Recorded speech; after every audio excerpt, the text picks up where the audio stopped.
Hey everyone, this is Kelly at Homeschooling Abridged, and today I'm going to be bringing you Viking vocabulary, building exercises, and creative composition through historical fiction. It is also a fairly thick journal. This is to be used daily, but we're going to be changing it up and only using it weekly and breaking up the things for my son. It is a high school level journal. It is currently, as of February the 9th, 2023, going to be on sale as soon as Amazon flips it over for $10.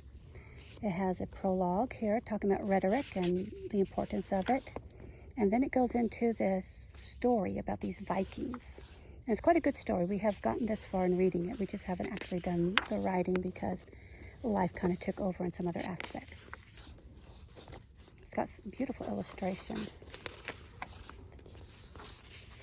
And so after you've read all this and get a feel for what they're doing, it gives you a bit of history about the Vikings, and then you get into the actual work. Tips and tricks for grammar. The forgotten stepsister. This is basically who and whom and when to use them. And then there's no vocabulary for this one, but there's writing challenges. And the sun just moved and it got dark over here. I'm doing this outside today. And then this is where you would write your writing challenges.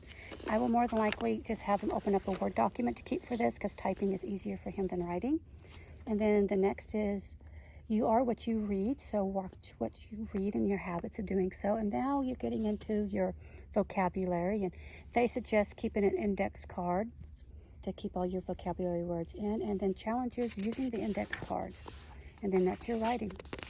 And working through, my intentions is taking each challenge a day and just having them do that.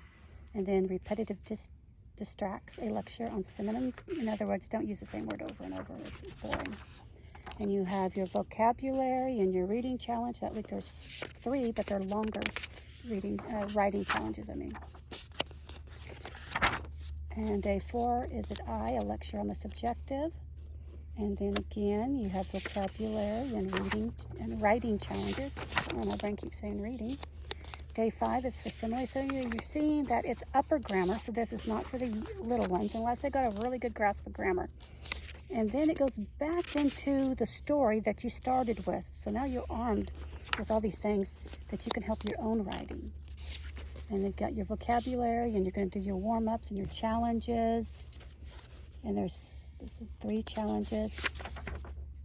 And so there you go. You got the vocabulary for the week, for how we're using it, and then you got these different warm-ups where you can have one for every day, and then there's a main challenge.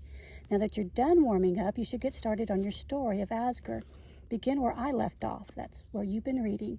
If you need to reread it, get a better grasp of what you want to do with it, and then there's a place for you to add to these characters' stories. So you're not having to come up with a blank slate, but you're getting all these great ways to get your grammar and stuff in. And that's basically the book. Teaching a great way of doing it all.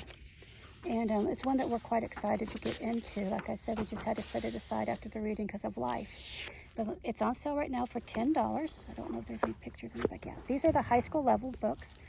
If there's any that you would like to see the insides of, let me know. I have Travel Dreams, Science, and the Homeschool Handbook one. Oh, and Are You a Math Genius? And I think we have this one too.